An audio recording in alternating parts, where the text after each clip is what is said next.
মুসলমানের ছেলেরা, ও নওজওয়ানেরা, তরুণেরা, মুজাদ্দিদে জামানের সিলসিলার অনুসারীরা, আপনার দাদা পীরের আওলাদ হিসাবে এসেছি। খুব সংক্ষেপে দুটো আলোচনা। আপনার আমার মূল সম্পদ হলো ঈমান। যে ব্যক্তিটা ঈমান নিয়ে মারা গেল, ওই ব্যক্তিটার ঈমান হারানোর আর কোনো আশঙ্কা নাই। পক্ষান্তরে যে ব্যক্তিটা বেঈমান, কাফের, ঈমান হারা অবস্থায়, মুরতাদ অবস্থায় মারা গেল, ওই ব্যক্তিটার ঈমান আনারও আর কোনো সুযোগ নাই। কথা ঠিক বলছি না বল? কেন কাম তামাম করে দিয়েছে, আবার কি? নওজওয়ানেরা, যে ব্যক্তিটা ঈমান নিয়ে ইন্তেকাল করলো, ওই ব্যক্তিটা হলো সৌভাগ্যবান। কেননা ওই ব্যক্তিটা একদিন না একদিন আল্লাহ পাকের দয়ার জান্নাতে দাখিল হয়ে যাবে। পক্ষান্তরে যে ব্যক্তিটা বেঈমান, কাফির হয়ে মারা গেল, ঈমান হারা অবস্থায় মুরতাদ হয়ে মারা গেল, ওই ব্যক্তিটা হলো হতভাগা, দুর্ভাগা। কেননা কোনোদিনও আল্লাহ পাকের জান্নাতে দাখিল হতে পারবে না। তাহলে মূল কি দাঁড়ালো? আসল কি? টাকা পয়সা? মূল সম্পদ কি? ঈমান। ঈমান কি? ঈমান শব্দের অর্থ হলো বিশ্বাস। যে বিশ্বাস করে তাকে বলা হয় বিশ্বাসী। ঈমান বিশ্বাস। যে ব্যক্তি বিশ্বাস করে তাকে বলা হয় বিশ্বাসী, অর্থাৎ মুমিন, ঈমানদার। একবার জোরে হয় না সুবহানাল্লাহ?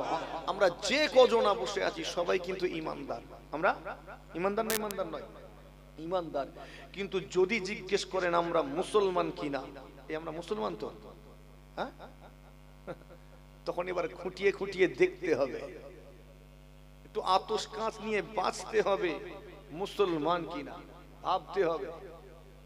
ঈমানদার নিঃসন্দেহে আমি স্বীকার করি, বিশ্বাসও করি, কিন্তু মুসলমান কিনা তখন এবারে দেখতে হবে। কেননা যে ব্যক্তি ইসলামটাকে, ইসলাম তো বিশ্বাসের নাম নয়, খাওয়ার জিনিস নয়, মাখার জিনিসও নয়, জ্ঞান অর্জনের নাম ইসলাম নয়, দেখার নাম ইসলাম নয়। ইসলাম হলো পালন করার নাম। একবার জোরে হয় না সুবহানাল্লাহ? আর ঈমান বিশ্বাসের নাম, ইসলাম পালন করার নাম। আপনাকে পালন করতে হবে। বুনিয়াল ইসলাম আলা খামসিন, ইসলামের মূল ভিত্তি হলো পাঁচটা। এই পাঁচটা জিনিস নিয়ে তৈরি হয়েছে ইসলাম। কালেমা, নামাজ, রোজা, হজ, যাকাত। একদম বেসিক গুলো বলছি আমি। যে ব্যক্তি এই পাঁচটা জিনিসকে মজবুত করে আঁকড়িয়ে ধরলো, অর্থাৎ আমাল করলো, ওই ব্যক্তিটা হলো মুসলমান। একবার জোরে হয় না সুবহানাল্লাহ? আর ঈমানদার যে বিশ্বাস করলো, কি বিশ্বাস করলো?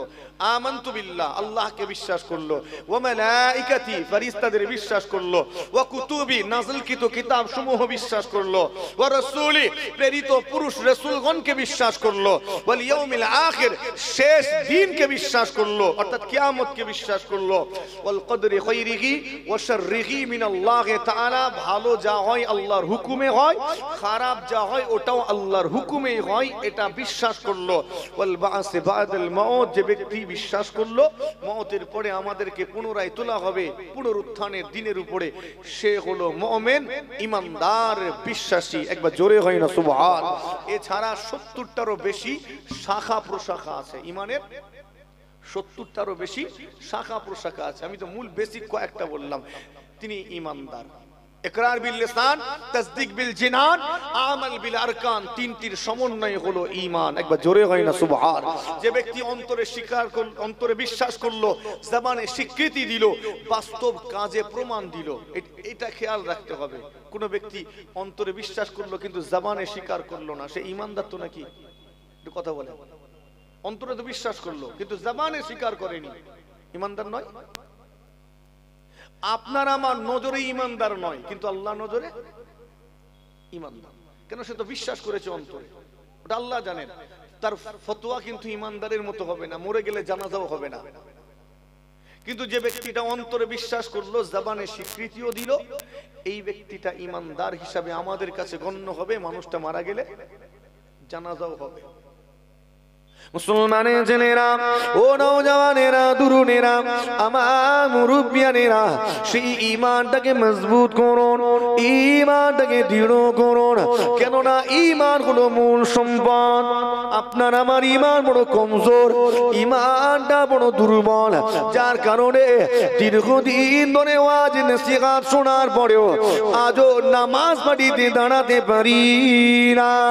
দীর্ঘদিন ধরে ওয়াজ নসিহত শোনার পরেও সুদের মাল ছাড়তে পারি না, ঘুষের মাল ছাড়তে পারি না।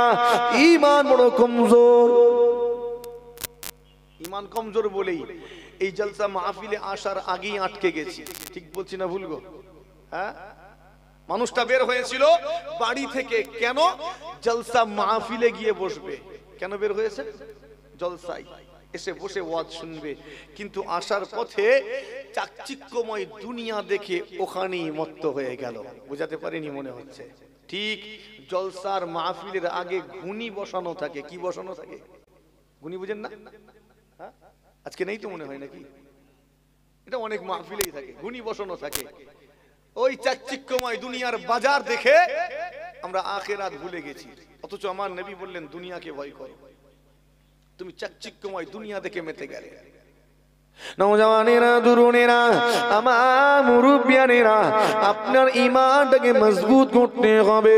আপনার আমার পীর আলা হযরত ছোট হুজুর পীর কিবলা রাহমাতুল্লাহ আলাইহি একটা কথা বারবার করে বলতেন, বাবারা বাবারা বাবারা, তোমরা আগে তোমাদের ঈমানের পাত্রটা ঠিক করো, ঈমানের ভাঁড়টা ঠিক করো। ভাঁড় যদি ছেঁদা হয়, ওই ভাঁড়েতে যতই পানি ঢালো না কেন পানি দাঁড়াবে না, সব গড়িয়ে বেরিয়ে যাবে। ভাঁড় যদি গোটা হয়, ভাঁড় যদি ভালো হয়, ওই ভাঁড়েতে তুমি সামান্য পরিমাণ পানিও যদি ঢালো, ওই পানিটা ভাঁড়ের মধ্যে রয়ে যাবে। হুজুর কিবলা বলতেন না? বলতেন নি? এই আমরা করি নাকি? মুসলমান বুত পূজা করে না, মূর্তি পূজা করে না, তবে মুসলমানের দিকে তাকান, এরা খড় খায় না, কিন্তু গাদায় গিয়ে ঠিক গা ঘষে আসে। ঠিক বলছি না বল? হ্যাঁ, খড় খায় না, গাদায় গিয়ে গা ঠিক ঘষে আসে। মুসলমানের ঘরের যুবক, মুসলমানের ঘরের ছেলে, কিছুদিন আগে এলাকায় এলাকায় বড় বড় প্যান্ডেল হয়েছিল, বিশাল বিশাল সব অনুষ্ঠান হলো। তোমার বাড়ির ছেলেটা, তোমার বাড়ির যুবকটা রাত্রিবেলা তার বন্ধুকে সাথে করে নিয়ে, বাপের মোটর সাইকেল বুলেটটা নিয়ে, ওই বন্ধুদের সাথে করে নিয়ে প্যান্ডেলে প্যান্ডেলে গিয়ে চক্কর কেটে গা ঘষে বাড়ি চলে এলো। কথা ঠিক বলছি না বল? হ্যাঁ, তোমার বাড়ি ছেলে। এ মুসলমানের জেনেরা, আল্লাহ নিষেধ করলেন, ওয়াল আনসাব, ভূত পূজা করো না, মূর্তি পূজা করো না। মুসলমানের ঘরের ছেলে, তোমার বাড়ির ছেলেটা নেতা হয়েছে কিংবা সামাজিক কোনো দায়িত্ব হাতে পেয়েছে, দায়িত্ব পাওয়ার পরে নেতৃত্ব গুণাগুণ প্রকাশ করতে হবে, আমার নেতৃত্ব ঠিকাতে হবে। তাই কি করলাম? সঙ্গে করে গিয়ে টুক করে সেই প্যান্ডেলে গিয়ে কাঁচি নিয়ে ফিতা কেটে উদ্বোধন করে চলে এলাম। মুসলমানের ছেলেরা, এ নওজওয়ানেরা, শুনে রেখে দিন, কোন ইমানদার, কোন মুসলমান কখনো এমন আচরণটা করতে পারে না। কথা ঠিক বলছি না বল? হ্যাঁ, আমি মুসলমান দাবি করব আর আমি প্যান্ডেলে গিয়ে ঘুরবো, গা ঘষবো?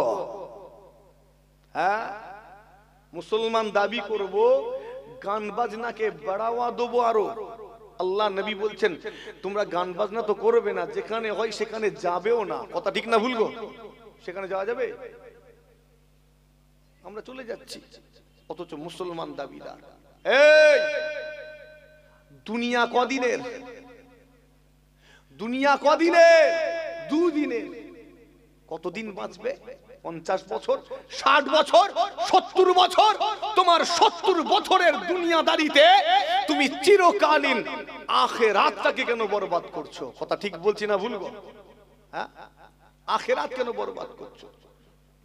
মুসলমানের ছেলেরা, আল্লাহ পাক নিষেধ করলেন ওয়াল আজলামু রিজসুম মিন আমালিশ শাইতান। আর তোমরা ভাগ্য নির্ধারক তীরকে ব্যবহার করো না, লটারি কেটো না, কেননা এগুলো হলো শয়তানের ঘৃণিত আমাল। ফাজতানিবুহু লাআল্লাকুম তুফলিহুন। ঈমানদারেরা, যদি সফল কাম হতে চাও, আখিরাতে জান্নাত লাভের আশা করো, এই সমস্ত শয়তানি ঘৃণিত আমালগুলো থেকে নিজেকে দূরে রাখো, বাঁচিয়ে রাখো। তাহলে বোঝা গেল কেবল নেক আমাল করলে হবে না, সাথে সাথে খারাপ কাজগুলো থেকেও নিজেকে বাঁচাতে হবে। নেক আমাল করতে হবে, শয়তানি আমালগুলো থেকে বাঁচতে হবে। তাহলে ঠিকানা হয়ে যাবে আল্লাহর জান্নাত। এ মুসলমানের ছেলেরা, নওজওয়ানেরা, শুনে রেখে দিন, কে জান্নাতে যাবে, কে জাহান্নামে যাবে, সব কিছু নির্ধারণ হয়ে গিয়েছে। মনে আছে বলছিলাম, একদম লেখা হয়ে গেছে, ভাগ্যের লেখনী কমপ্লিট। নসিবে যদি জান্নাত লেখা থাকে, নসিবে যদি জান্নাত লেখা থাকে, অনেক সময় দেখা যায় মানুষটা গুনার কাজ করছেন, অন্যায় করছেন, পাপ কাজ করছেন, আমার আল্লাহ পাক ওই ব্যক্তিটাকে দিয়ে শেষ বেলায় এমন একটা কাজ করিয়ে নেবেন, তওবা করিয়ে নেবেন। দেখা যাবে এই তওবার খাতিরে আল্লাহ তার পাপ রাশিকে ক্ষমা করে দিয়ে জান্নাতি বানিয়ে নিবে। কথা বোঝাতে পারছি? হ্যাঁ, নসিবে লেখা আছে জাহান্নামী, দেখা যায় নামাজ পড়ে, রোজা রাখে, তাসবিহ তিলাওয়াত করে, কিন্তু নসিবে কি লেখা আছে? নসিবে জাহান্নামী। আল্লাহ শেষ বেলায় এমন কিছু কাজ করিয়ে নেবেন যার কারণে ওর ঠিকানা হয়ে যাবে জাহান্নাম। কেন? নসিবে লেখা আছে। তো আপনার ঈমানটাকে দৃঢ় করুন, ঈমানটাকে মজবুত করুন। মুসলমানের ছেলেরা, কেমন ঈমান বানাবো? সাহাবা ইকরাম হুজুরগণের মতো ঈমানদার হয়ে যান। কেমন ঈমান বানাবো? আমার নবী পাকের সাহাবা হযরতে মুসআব বিন উমাইর রাদিয়াল্লাহু তাআলা আনহুর মতো ঈমানদার হয়ে যান। মুসলমানের ছেলেরা, শুনে রেখে দিন, হযরতে মুসআব বিন উমাইর এমন একজন ব্যক্তি ছিলেন, তিনি সম্ভ্রান্ত পরিবারের সন্তান, ধনী পরিবারের সন্তান ছিলেন, একেবারে শৌখিন জীবন যাপন ছিল তার। এমন যে পোশাক পরিধান করতেন, পোশাকটা ছিল সবচেয়ে দামি পোশাক। হুজুরের কথা শোনা আছে না নেই? হ্যাঁ, হুজুর জুতো পরতেন, ওটা ইয়ামান থেকে আনা হতো। কোথা থেকে? ইয়ামান থেকে। একদম তৎকালীন মক্কার যুবকদের ফ্যাশন আইডল, মক্কার যুবকদের, তারা মুসআবকে দেখতেন জওয়ানি ওয়াক্তে, খুব সুন্দর দেখতে, সুন্দর বড় বড় চুল, আতর ব্যবহার করতেন, সুগন্ধি ব্যবহার করতেন, যে আতর মক্কার জমিনে আর অন্য কারো কাছে পাওয়া যেত না। একবার জোরে হয় না সুবহান। ধনী পরিবারের আদরের সন্তান, আদরের সন্তান। সেই মুসআব বিন উমাইর আমার নবী পাকের হাতে হাত দিয়েছিলেন। সেই মুসআব বিন উমাইর মক্কার মানুষদের কাছ থেকে শুনেছিলেন মুহাম্মদ বলে একজন ব্যক্তি, যিনি নিজেকে নবী দাবি করেছেন।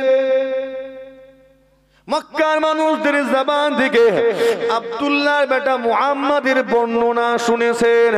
একদা তিনি দারে আরকামে চলে গেলেন সেই মুহাম্মাদুর রাসূলুল্লাহ সাল্লাল্লাহু আলাইহি ওয়াসাল্লামকে দেখার জন্য। ও নওজওয়ানেরা, সেই সময় ইসলাম গোপনে গোপনে প্রচার হতো, ইসলাম লুকিয়ে লুকিয়ে প্রচার করা হতো, কেননা মুসলমানের সংখ্যা বড্ড কম ছিল। আমার নবী পাকের সাহাবা হুজুর গণেরা তারা যারা কালেমা পড়েছেন গোপনে থাকতেন, নিজেকে লুকিয়ে রাখতেন। মুসআব বিন উমাইর সেই দারে আর কামে চলে গেলেন। আমার নবী পাকের আলাপ আলোচনা শুনলেন, আমার নবী পাককে দেখলেন। মুসআব নিজেকে ধরে রাখতে পারে না।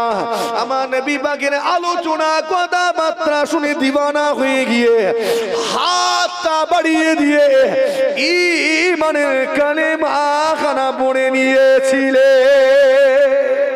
জোরে হবে না সুবহানাল্লাহ? আরো জোরে হবে না? আগে আলোচনা শোনা ছিল, গিয়ে নবীকে দেখেই দিওয়ানা হয়ে গেছেন। আলোচনা শুনে তো আরো দিওয়ানা, হাত বাড়িয়ে দিয়ে কালেমা পড়ে নিলেন। আমার নবী পাক সাল্লাল্লাহু আলাইহি ওয়াসাল্লাম শিখিয়ে দিলেন, তুমি এখন কালেমা কবুল করেছো, এটাকে গোপন রেখো। এটা গোপন রাখবে, এখন কাউকে বলার দরকার নেই। কেন? তখন তো ইসলামের শক্তিটা কম।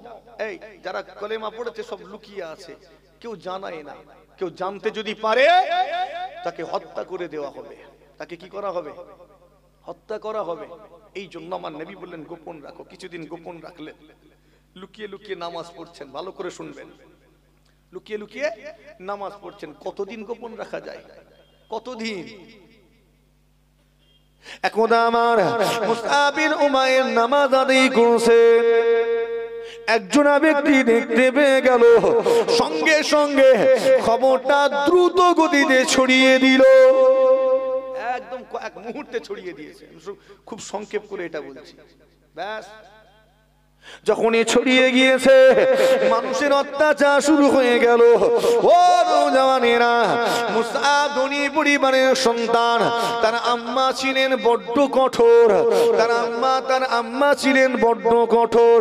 যখন খবর পেলেন বড় অসন্তুষ্ট হলেন, কেননা আমার সন্তান নিজ ধর্ম ত্যাগ করে মুহাম্মাদের ধর্ম গ্রহণ করেছে।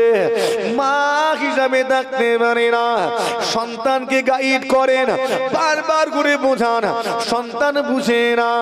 অবশেষে মা কি বললেন, আমার বেটা মুসআব, যদি তুমি মুহাম্মাদের হাতটা না ছেড়ে দাও, আমি তোমার মা, আমি খাওয়া দাওয়া বন্ধ করে দেব, গোসল করা বন্ধ করে দেব, মাথা আঁচড়ানো, মাথায় তেল দেওয়া বন্ধ করে দেব।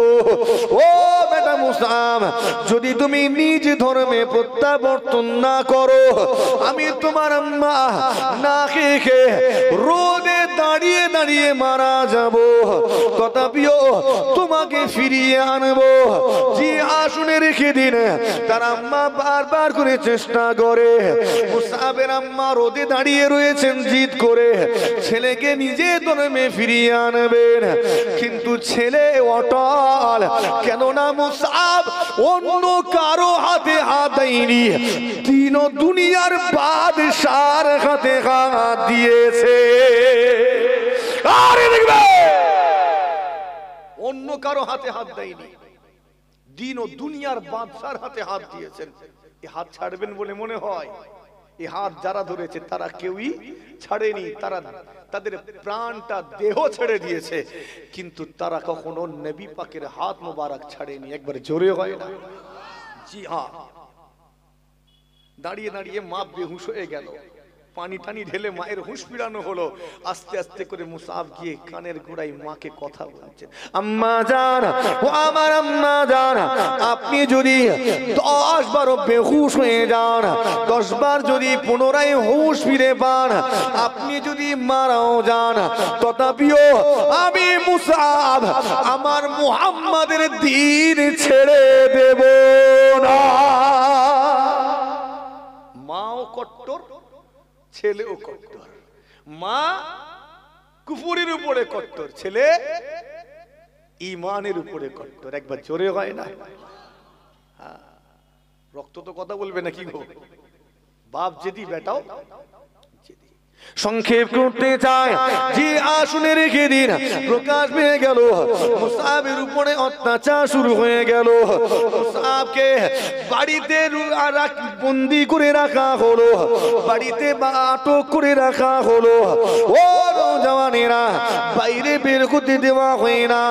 মা বাপের বড় আদরের সন্তান, ধনী পরিবারের লাজুক সন্তান বন্দি করে রাখা হয়েছে, কিন্তু অন্তরে ঈমানের নূরটা জ্বলতে লেগেছে। একদা আমার মুসআব জানতে পারলেন একদল মানুষ মদিনাতে যাচ্ছেন, একদল মানুষ মদিনাতে যাচ্ছেন। খুব সংক্ষেপ করে বলি, অনেক কেটে ছেটে সংক্ষেপ করে বলতে চায়। মুসআব তাদের সঙ্গী হয়ে গেলেন, তাদের সাথ ধরলেন। এখান থেকে কয়েকটা জায়গা পরিবর্তন করে আমার মুসআব মদিনায় পৌঁছে গেলেন।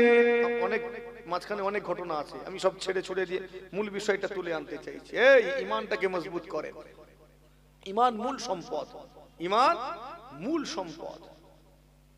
নওজওয়ানেরা, তরুণেরা, আমার মুরব্বিয়ানেরা, মদিনায় মুসআব বিন উমাইর পৌঁছে গেলেন। সেখানে গিয়ে তিনি ইসলামের খিদমত করতে লাগলেন। মানুষের দুয়ারে দুয়ারে গিয়ে আল্লাহর একত্ববাদের বাণী প্রচার করতে লাগলেন। ও নওজওয়ানেরা, যে মুসআব মক্কি জীবনে, যে মুসআব কত সুন্দর দামি দামি পোশাক গায়ে দিতেন, যার বড় স্টাইল ছিল, যে আজ যুবকদের ফ্যাশন আইডল ছিলেন, যে মুসআব দামি দামি চামড়ার জুতা পরিধান করতেন, যে মুসআব বিন উমাইর সুন্দর সুগন্ধি আতর ব্যবহার করতেন, আজকে সেই মুসআবের দিকে তাকান, সেই শান শওকত ফেলে দিয়েছেন, সেই দামি দামি পোশাক গা থেকে খুলে দিয়েছেন, সেই দামি আতর ফেলে দিয়েছেন, সব কিছু ছেড়ে দিয়ে ওই গরিবদের দলভুক্ত হয়েছে। এই ছোট্ট দল ইসলামকে কবুল করে ইসলামের খিদমতে নিজেকে নিয়োজিত করেছেন। এতটা মেহনত করেছিলেন, এত ত্যাগ স্বীকার করেছিলেন। আমার নবী পাক সাল্লাল্লাহু আলাইহি ওয়াসাল্লাম একদা মুসআব বিন উমাইরকে দেখে বলতে লেগেছেন, তুমি না মুসআব বিন উমাইর, তুমি না উমাইরের বেটা মুসআব?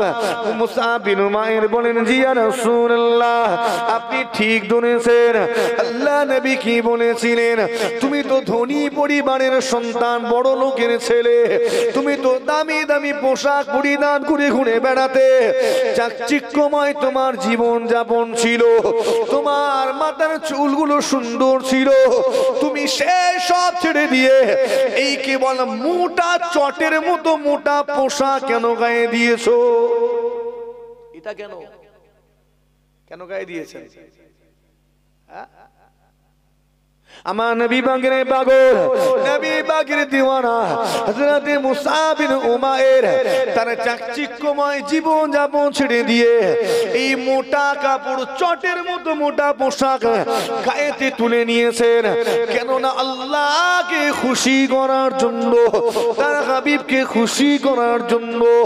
ও মুসলমানের ছেলেরা, নওজওয়ানেরা, তরুণেরা, আমার মুরব্বিয়ানেরা, ঈমান দেখেন কেমন ঈমান।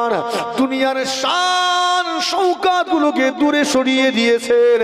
এমন বর্ণনায় পাওয়া যায়, হযরতে খাব্বাব রাদিয়াল্লাহু তাআলা আনহু নিজে বর্ণনা করেছেন, আমি মুসআব বিন উমাইরকে দেখেছি, পূর্বে তার শান শওকত কেমন ছিল, তার পোশাক কেমন সুন্দর ছিল, তার কথাবার্তা কেমন ছিল জানি।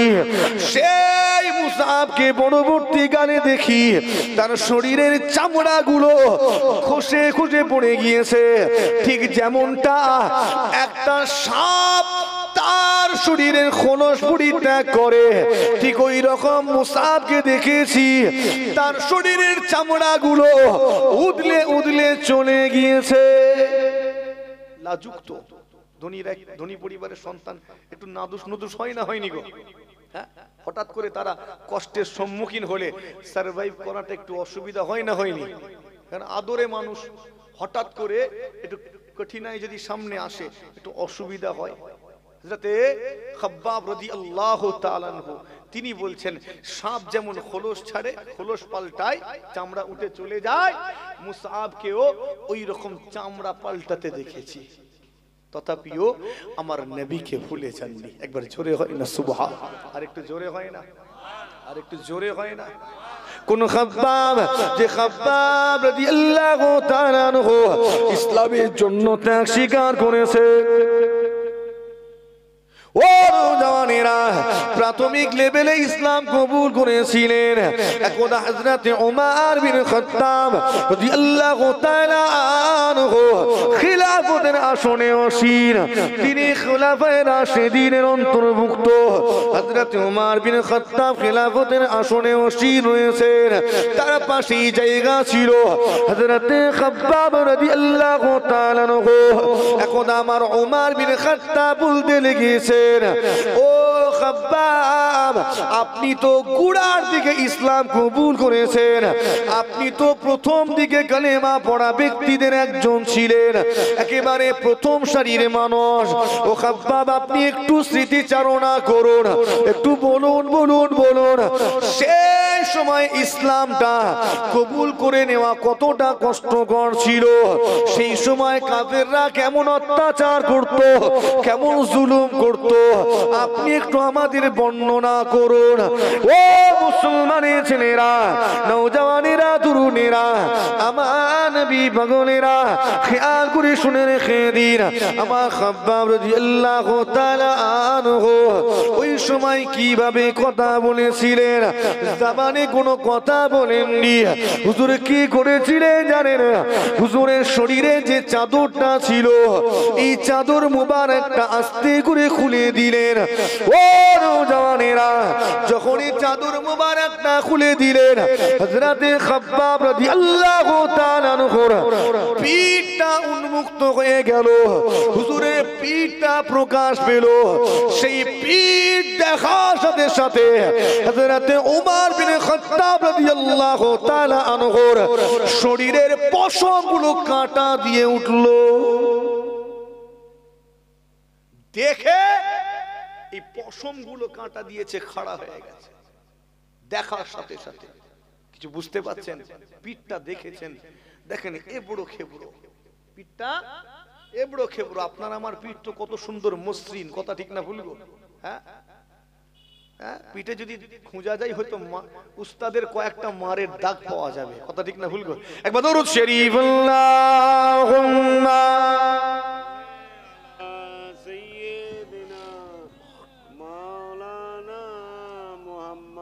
وعلى آل سيدنا مولانا محمد بعمان أذله سسين मेरा हो मेरा दी मदीने में है بعمان أذله سسين में है मेरा हो मेरा दी मदीने में है फूल तो फूल कांटों में क्या हुस्न है लुत्फी जन्ना से बढ़कर मदीने में है अल्लाहुम्मा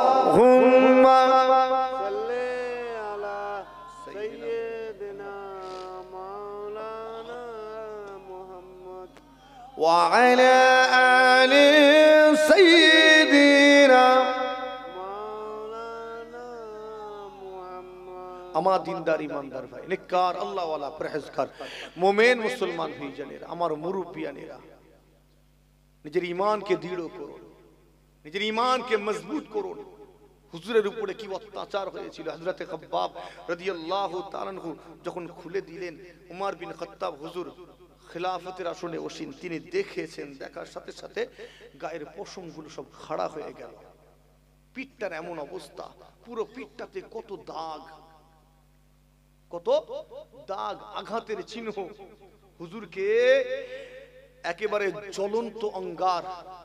জ্বলন্ত অঙ্গারের বিছানা করে আমার হুজুরকে সেখানে শুইয়ে দিয়ে বুকের উপরে উঠে দাঁড়াতো। হুজুরের পিঠের চামড়া পুড়ে, চর্বিটা পুড়ে গলে গলে কয়লাগুলো নিভে যেত। তথাপিও আমার খাব্বাব রাদিয়াল্লাহু তাআলা আনহু দিনকে ছেড়ে দেননি। ওই অতটা কষ্টের মাঝেও আহাদ আহাদ আহাদ বলে চিৎকার করেছেন। অতটা কষ্টের মাঝেও লা ইলাহা ইল্লাল্লাহ মুহাম্মাদুর রাসূলুল্লাহ সাল্লাল্লাহু আলাইহি ওয়াসাল্লামের চিৎকারের ধ্বনি দিয়েছেন। জোরে হয় না সুবহান? আর একটু জোরে হয় না সুবহান? আজকের মুসলমান, তোমাকে রাস্তায় কয়েকজন আটকালো, আটকে দু চারটে কিল দিল, চড় থাপ্পড় দিয়ে বলল আমাদের শেখানো কথাটা বল, তুমি ঘুরে গেলে। কথা ঠিক না ভুল গো? ঘুরে গেলেন কেন? হ্যাঁ, তোমাকে আটকেছে কয়েকটা আনাড়ি লোক, বুঝতে পারছেন নি কাদের কথা বলছি? আটকে বলছে আমাদের শেখানো কথাটা বলতে হবে, আর তুমিও ভয়ে ভয়ে বলে ফেললে। কেমন ঈমান তোমার, কেমন ঈমান? হযরতে খুবাইব ইবনে আদি হুজুরের ঘটনা জানা আছে। তলোয়ারের আঘাত করে, তথাপিও আমার খুবাইব ইবনে আদি কালেমা শরীফ তেলাওয়াত করেন, সাক্ষ্য দেন লা আশহাদু আল্লা ইলাহা ইল্লাল্লাহ ওয়া আশহাদু আন্না মুহাম্মাদান আবদুহু ওয়া রাসূলুহু। একবার জোরে হয় না সুবহান? আর একটু জোরে হয় না সুবহান? যত আঘাত করে তত চিৎকার করে হুজুর কালেমায়ে শাহাদাতের বাণী পাঠ করেন। আর আজকের যুবক, তোমাকে কয়েকজন ঘিরে ফেলেছে, ঘিরে ফেলে হয়তো একটু চড় থাপ্পড় কিল দিল, ঘুষি দিল, দিয়ে বলল আমাদের শেখানো কথাটা বল, তুমিও ভয়ে ভয়ে বলে ফেললে। ঈমানকে দৃঢ় করতে হবে, ঈমানকে মজবুত করতে হবে। মুসলমানের ছেলেরা, ও নওজওয়ানেরা, তরুণেরা, আমার মুরব্বিয়ানেরা, আলোচনা সংক্ষেপ করতে চাই। জিগা খেয়াল করে শুনে রেখে দিন। মাশারের ময়দানের কথা বলছিলাম। আল্লাহ জিজ্ঞাসা করবেন ফালিয়ামাল আমালান সালিহ, কতটা নেক আমল করেছো দেখাও। বান্দা হিসাব দিতে পারবে না। আল্লাহ পাক বলবেন বান্দা আমি তো তোমাকে জান্নাতি বানাতে চাই, তোমাকে জান্নাতে দিতে চাই। আমি তোমাকে আমার জান্নাতি বানাবো বলে জাহান্নামের চেয়েও একটা জান্নাত বেশি বানিয়ে দিয়েছি। এই জাহান্নাম বেশি না জান্নাত? তো বোঝা গেল আল্লাহ আমাদেরকে কোথায় দিতে চান? জান্নাতে। আমার বান্দারে, আমি আল্লাহ তোমাকে আমার জান্নাত দিতে চাই, তোমাকে আখিরাতে জান্নাতি বানাতে চাই। জান্নাতি বানাবো বলে আমি আল্লাহ তোমাকে তওবার অপশন দিয়েছি, তওবা করার সুযোগ দিয়েছি, তওবা দিয়েছি। একবার তওবা করো, আমি আল্লাহ তোমার তওবাটাকে কবুল করে নিয়ে তোমার টোটাল জীবনে জিন্দেগির পাপ রাশিকে ক্ষমা করে দয়ার জান্নাত নসিব করে দিব। একবার চিন্তা করেছেন আল্লাহ যদি এই তওবার অপশনটা না দিতেন আমরা কোথায় যেতাম? একটা কেউ জান্নাতে যেতে পারতাম? একটা নবী রাসূল পয়গম্বর সাহাবাগণ ছাড়া একটা কেউ জান্নাতে যেতাম না। তওবা যদি না থাকতো, নামাজ ছেড়েছি জাহান্নামী, রোজা ছেড়েছি জাহান্নামী। আল্লাহ জানেন আমার বান্দা নামাজ ছেড়ে দেবে, রোজা ছেড়ে দেবে, তা বলে কি জাহান্নামী বানিয়ে দেবো? না, ওকে জান্নাতে দেবো। একবার খালি তওবাটা করে নে, একবার ইস্তিগফার কর, আমি আল্লাহ তোর এই তওবাকে কবুল করে পাপ রাশিকে ক্ষমা করে জান্নাতি বানিয়ে দেবো। জোরে হয় না সুবহানাল্লাহ? আল্লাহ এত সুযোগ দিলেন, কিন্তু বান্দার সহ্য হলো না। বান্দার সেই পায়ের জুতোর নিচের ময়লাটা তো বড় পছন্দের, কথা ঠিক না ভুল? পছন্দ কি? পায়ের জুতোর নিচের ময়লা, বুঝেন না? কি রাস্তায় পড়ে থাকে না, পশু পাখিতে চার পায়ের জন্তুগুলো পায়খানা করে লেগে গেছে, ওটাই তো পছন্দের। আল্লাহ পাক কুরআন শরীফে জানিয়ে দিলেন লাকাদ খলাকনাল ইনসানা ফি আহসানি তাকওয়িম, লাকাদ খালাকনাল ইনসানা ফি আহসানি তাকওয়িম। আমি আল্লাহ পাক মানুষকে সুন্দর আকারে সুন্দর অবয়বে সৃষ্টি করেছি।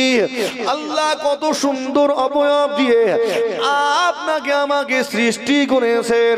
অতঃপর আল্লাহ জানিয়ে দিলেন সুম্মা রাদনাহু আসফালা সাফিলিন।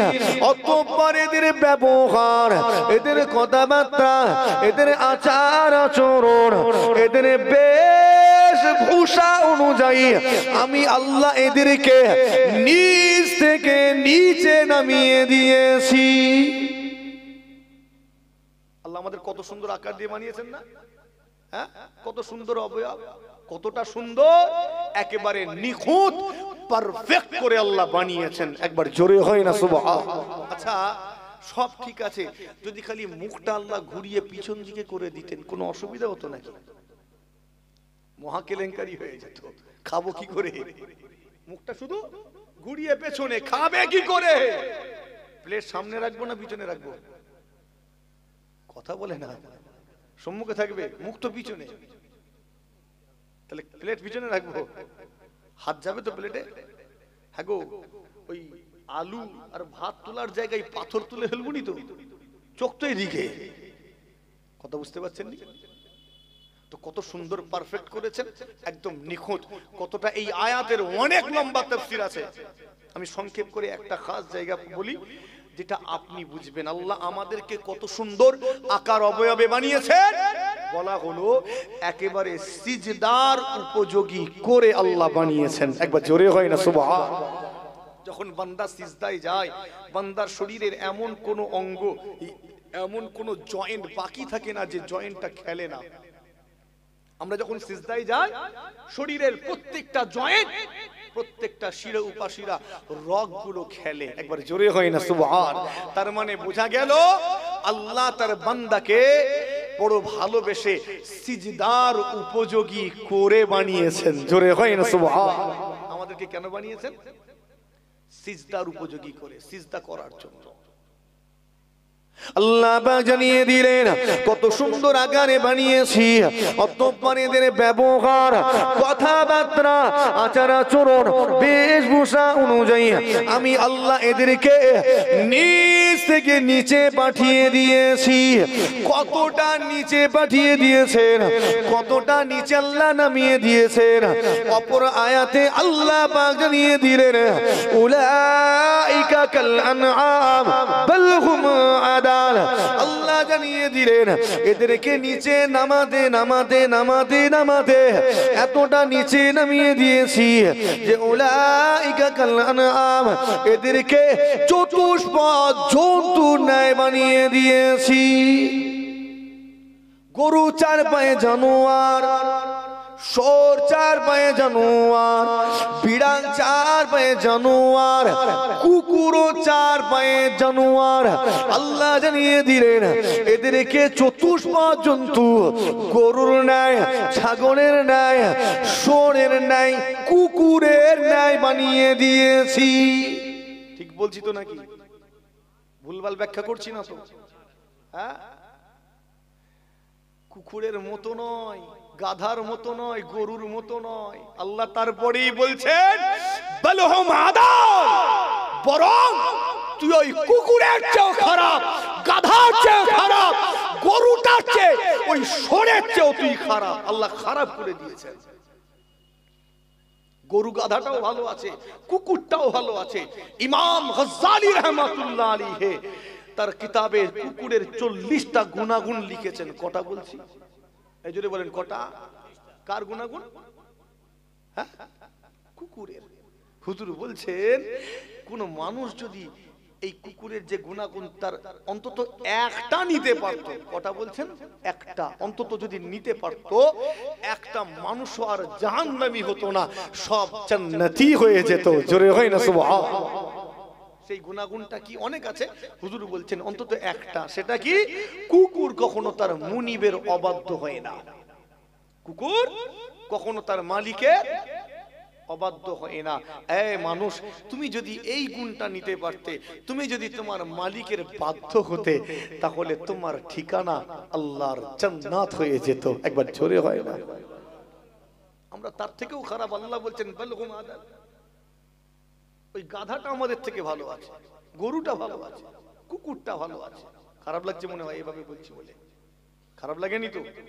হ্যাঁ, মুসলমানের ছেলেরা জি আসুনে রেখে দিন, আল্লাহ পাক অবশেষে বলবেন, আমার বান্দারে তুমি কি দুনিয়া জমিনে কখনো আমি আল্লাহ পাক আমাকে একটি বারের জন্য সিজদা করেছিলে? আমার বান্দারে, যদি তুমি দুনিয়া জমিনে আমি আল্লাহ আমাকে একটি বারের জন্য সিজদা করে থাকো, ওই সিজদাটা আমার সামনে পেশ করো। আমি আল্লাহ পাক তোমার ওই সিজদাটাকে কবুল করে নিয়ে আমার দয়া জান্নাত নসিব করে দিব। মুসলমানের ছেলেরা, আল্লাহ বান্দাকে জান্নাতি বানাতে চান, জান্নাতি দিতে চান। এই জন্য সিজদার উপযোগী করে বানিয়েছেন, যাতে বান্দা সুন্দরভাবে নিখুঁতভাবে তার মালিককে সিজদা দিতে পারে।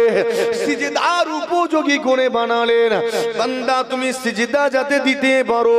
বিচারের দিনে বলবেন, আমার বান্দারে তুমি কি কখনো আমি আল্লাহ আমাকে একটি বারের জন্য সিজদা করেছিলে? পুরো হাসরবাসী বান্দাগণ বলবে, আল্লাহ আপনাকে সিজদা করেছিলাম। আল্লাহ বলবেন, বান্দা কেমন সিজদা করেছো আমি আল্লাহ পাক দেখতে চাই, আমি আল্লাহ দেখতে চাই। আজ মাশারের ময়দানে আমি আল্লাহ আমাকে একটি বারের জন্য সিজদা করে দেখাও। বলার সাথে সাথে পুরো হাসরবাসী বান্দাগণেরা আল্লাহকে সিজদা করতে যাবে। কিছু বান্দা তাড়াতাড়ি করে সিজদা করে দেখিয়ে দেবে, আমার আল্লাহ তাদের উপরে খুশি হয়ে যাবেন। আল্লাহ পাক তাদের উপরে সন্তুষ্ট হয়ে গিয়ে তাদেরকে জান্নাতি বানিয়ে দিবে। আর কিছু বান্দা বারবার চেষ্টা করবে, শতবার হাজারবার চেষ্টা করেও বিফল হবে, ব্যর্থ হবে। বারবার চেষ্টা করেও সামনের দিকে ঝুঁকতে পারবে না। আল্লাহ বলবেন, বান্দা কি ব্যাপার সিজদা কেন দিতে পারো না? কিছু বান্দা লাজবাব হয়ে যাবে, কোনো জবাব দিতে পারবে না, উত্তর দিতে পারবে না। আর কিছু বান্দা বাহানা বানাবে, ঘুরিয়ে ঘুরিয়ে পেঁচিয়ে পেঁচিয়ে বাঁচার চেষ্টা করবে। আল্লাহ পাক তো সব জানেন, কে আমল করেছিল কে করেনি আল্লাহ পাক জানেন। এমন কি এটাও জানেন কে জান্নাতি কে জাহান্নামী। ঠিক বলছি না বল? জানা আছে না নেই? কে জান্নাতি কে জাহান্নামী সব জানেন, কেননা তাকদীরে লেখা আছে না নেই?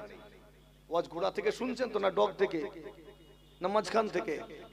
ঘোড়া থেকে শুনলে কিছু বুঝবেন, শেষে এলে বা মাঝখানে ঢুকলে সকালবেলা মুশফিকিন সিদ্দিকীর সমালোচনা করবেন। আর আমি এভাবেই ওয়াজ করি, জানা ঘোড়া থেকে বসে তারা যেন বুঝতে পারে। মুসলমানের ছেলেরা, ও নওজওয়ানেরা, তরুণেরা, আল্লাহ পাক বলবেন, কি ব্যাপার সিজদা কেন দিতে পারো না? বান্দা বাহানা করবে। আল্লাহ বলবেন, বান্দা তোদের জন্য ব্যবস্থা রেখেছি, তোদের জন্য কিছু ইন্তজাম রয়েছে। সেই ব্যবস্থাটা কি? কোরআন শরীফ সূরা ইয়াসিন শরীফ আল্লাহ জানিয়ে দিলেন, আল-ইয়াওমা নাখতিমু আলা আফওয়াহিহিম ওয়া তুকাল্লিমুনা أيديهم وتشهد أرجلهم بما كانوا يكسبون। আল্লাহ পাক জানিয়ে দিলেন, আমার বান্দারে কাল মাহশারের ময়দানে কঠিন মুসিবতের দিনে আমি আল্লাহ পাক তোমাদের জবানটাকে বন্ধ করে দেব, জবানটাকে সিল করে দেব, জবানটাকে সেলাই করে দেব। তোমাদের জবান বন্ধ করে দিয়ে ওয়া তুকাল্লিমুনা আইদিহিম, তোমাদের হাতের জবান খুলে দেব, তোমাদের হাত কথা বলবে। ঠিক বলছি না ভুল বলছি? হাত কথা বলবে? হেই, হাত কথা বলবে? শুধু হাত কথা বলবে তা নয়, শরীরের প্রত্যেকটা অঙ্গ প্রত্যঙ্গ সমূহ সেই দিনে আল্লাহ পাকের সঙ্গে কথা বলবে। পুরো হাসরবাসীর সামনে আপনার আমার শরীরের অঙ্গ প্রত্যঙ্গ সমূহ আল্লাহ পাকের সঙ্গে কথা বলবে। ওয়াশাররুন নাদামাতি ইয়াউমুল কিয়ামাহ। হে মুসলমানের ছেলেরা, সবচেয়ে কঠিন নিকৃষ্ট লজ্জা হলো বিচারের দিনের লজ্জা। ঠিক না বল? হ্যাঁ, দুনিয়ায় লজ্জিত হয়েছি, অপমান হয়েছি, এই গ্রামে অপমান হয়েছি, পরের গ্রামে গিয়ে বাঁচতে পারবো। ঠিক না ভুল? রাজ্য ছেড়ে অন্য রাজ্যে গিয়ে বাঁচতে পারবো। বিচারের দিনে যদি লজ্জিত হয়, বাঁচার উপায় আছে? নেই তো, নেই। ওখানে লজ্জিত হওয়া মানে ঠিকানা কোথায়? জান্নাত না জাহান্নাম? আপনারা ওয়াজ শুনছেন? দেখি আর একবার সাউন্ডটা টেস্ট করতে হবে। নারে তাকবীর, আল্লাহু আকবার। মনোযোগ দিয়েই শুনছেন? তাহলে মনোযোগ দিয়েই শুনছেন? আরো একবার দেখা যাক। নারে তাকবীর, আল্লাহু আকবার, নারে তাকবীর। চলেন, যেটা বলছিলাম, আমি সেই ওটা থেকে লাগাতার বলে যাচ্ছি, তো আমারও রেস্ট হচ্ছে না, আপনারাও তো মনে হয় হাঁপ ছাড়তে পারছেন না। চলেন, আমি আর বেশি লম্বা করবো না। কটা বাজে গো? আর তো বেশি বাকি নেই, মোটামুটি সংক্ষেপ হয়ে এসেছে। আর অল্প সময় একটু বিরক্ত করে নিয়ে নাকি? চলেন, কোথায় ছিলাম? আল্লাহ বলবে, আল্লাহ বলছেন, জানিয়ে দিয়েছেন কোরআন শরীফ, তোদের হাত কথা বলবে, অঙ্গ প্রত্যঙ্গ সমূহ কথা বলবে। আরো জানিয়ে দিলেন, ওয়াতাশহাদু আরজুলুহুম, তোমাদের পাগুলো সাক্ষ্য দেবে। হাত কথা বলবে আর পা সাক্ষ্য দেবে। এই হাত নিয়ে কি করেছি, কার ঝেড়েছি, কার উপকার করেছি, ঠিক না ভুল? কার মাথায় হাত বুলিয়েছি আর কাকে, আর ঘরোয়া শব্দ নাই ব্যবহার করলাম। তো এই হাত কথা বলবে, পা সাক্ষ্য দেবে। আচ্ছা, এত সুন্দর জবান আল্লাহ দিয়েছেন, এই জবানটার আবার কি দোষ হলো? এই কেন কথা বলবে না? আল্লাহ এর কাছ থেকে কেন কথা নেবেন না? আলাদা করে স্পেশাল করে হাতের জবান খুলে দিতে হবে? জবানটা আল্লাহ যখন দিয়েছেন, এর কাছ থেকেই তো কাজ মিটাতে পারতেন। কথা খারাপ লাগছে মনে হয়? ফের জবান বন্ধ করে দেবেন কেন? কারণটা কি? মুসলমানের ছেলেরা, ও নওজওয়ানেরা, তরুণেরা, আমার মুরব্বিয়ানেরা, খেয়াল করে শুনে রেখে দিন, আল্লাহ এই জবানটাকে বন্ধ করে দেবেন। কেন বন্ধ করবেন? কেননা বান্দা, তোমারই জবান মিথ্যা কথা বলা জবান না সত্য কথা বলা জবান? তোমারই জবান ওয়াদা ভঙ্গকারী জবান। বান্দারে, তোমারই জবান মানুষকে গালি গালাজ করা, নিন্দা মন্দ কথা বলা জবান। তোমারই জবান অন্তর চূর্ণ বিচূর্ণকারী জবান। তোমারই জবান হারাম বস্তু, নাপাক বস্তু ভক্ষণকারী জবান। আমি আল্লাহ তোমার এই জবানের কাছ থেকে কোনো কথা নেব না। ছোট্ট একটা গোস্তের টুকরা না? হ্যাঁ, জবানটা ছোট্ট একটা গোস্তের টুকরা। অধিকাংশ মানুষ জাহান্নামী হবে, তার অন্যতম একটা কারণ হলো এই ছোট্ট গোস্তের টুকরা জবান। কথা ঠিক বলছি না ভুল? এই ছোট্ট গোস্তের টুকরাটা দেখতে নরম মতো, কিন্তু এটা অধিক সংখ্যক মানুষকে জাহান্নামী বানাবে। এই জবান কখনো কখনো এমন কথা বলি, কথার চাপে পড়ে মানুষ আত্মহত্যা পর্যন্ত করে ফেলে। কথা ঠিক বলছি না ভুল? ডিপ্রেশনে চলে যায় কথা শুনে। একটা নেগেটিভ ভাইবস আছে কথায়, যে কখনো এই কথা শুনে মানুষ ডিপ্রেশনে চলে যায়, টেনশনে পড়ে, চাপে পড়ে, কথার পেঁচে পড়ে, দড়িতে ঝুলে পড়ে, সুসাইড করে। কথা ঠিক বলছি না ভুল? কথা কত ভয়ঙ্কর। হ্যাঁ, আবার এই কথা কত মধুর। ঠিক বলছি না ভুল? কথা মধুর, কথা ভয়ঙ্কর। কাদের ভাষা সবচেয়ে মধুর হয় বলেন তো? কাদের ভাষা? আমি জানি না আপনাদের এলাকায় আসে কি না।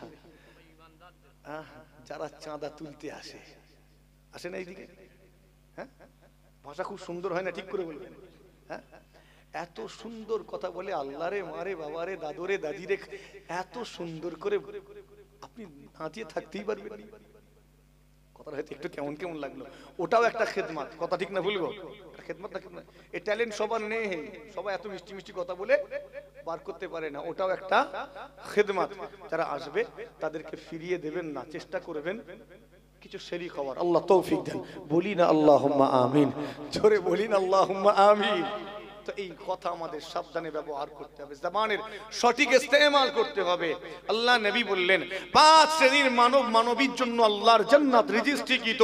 তার মধ্যে দ্বিতীয় নম্বরে আমার নবী জানিয়েছেন মুআফিজুল লিসান, যে ব্যক্তিটা তার জবানের হেফাজত করলো তার জন্য আল্লাহর জান্নাত ওয়াজিব হয়ে যায়। জোরে হয় না সুবহানাল্লাহ? আর একটু জোরে হয় না সুবহানাল্লাহ? তোমার জবানের হেফাজত করো, জবানের হেফাজত করাটাই তোমার নাজাতের জন্য যথেষ্ট হয়ে যেতে পারে। মুসলমানের জেলেরা, ও নওজওয়ানেরা, তরুণেরা, আমার দাদা পীরের সিলসিলা মুরিদেরা এসেছে আপনার দাদা পীরের ঔলাদ হিসাবে। সংক্ষেপ করে আলোচনা খেয়াল করে শুনে রেখে দিন। রব্বুল আলামিন আল্লাহ পাক আপনার আমার এই জবানটা বন্ধ করে দেবেন, সিল করে দেবেন। হাতের জবান খুলে দিয়ে হাতের সঙ্গে কথা বলবেন। অঙ্গ প্রত্যঙ্গ সমূহ সব কিছু ফাঁস করে দেবে। যখনই সব ফাঁস হয়ে যাবে, এবারে আল্লাহ পাক তিনি মহান বিচারক, তিনি বিচারের রায় ঘোষণা করে দিবেন। যারা জান্নাতে যাওয়ার যোগ্য আল্লাহ পাক রায় ঘোষণা করবেন, বান্দারে তুমি আমার জান্নাতি, যাও আবার জান্নাতে চলে যাও, ঘোষণা করে দেবেন। যারা জাহান্নামে যাওয়ার যোগ্য আল্লাহ রায় দিবেন, বান্দা তুমি জাহান্নামী, যাও আমার জাহান্নামে চলে যাও। ঘোষণা হয়ে যাওয়ার সাথে সাথে জান্নাত থেকে 2 জন ফেরেশতা চলে আসবেন। জান্নাতি ঘোষিত বান্দাটাকে সসম্মানে আদাবের সঙ্গে আল্লাহ পাকের দয়া আর জান্নাতে নিয়ে চলে যাবে। ঘোষণা হয়ে গিয়েছে, বান্দা তুমি জাহান্নামে, আমার জাহান্নামে চলে যাও। ঘোষণা হওয়ার সাথে সাথে জাহান্নাম থেকেও 2 জন ফেরেশতা চলে আসবেন। ওই জাহান্নামী ঘোষিত বান্দাটাকে টেনে টেনে টেনে টেনে জাহান্নামের দিকে নিয়ে চলে যাবেন। সবার জানা রয়েছে, বান্দা 1 কদম 2 কদম যাবে, আর ঘুরে ঘুরে আল্লাহ পাকের আরশে আজিমের দিকে তাকাবে। কথা ঠিক বলছি না ভুল? শোনা আছে না? এ মুসলমান, কে জান্নাতি কে জাহান্নামী সব লেখা হয়ে গিয়েছে, কলম উঠিয়ে নেওয়া হয়েছে, কালি শুকিয়ে গিয়েছে। এটা আর পরিবর্তন হবে না।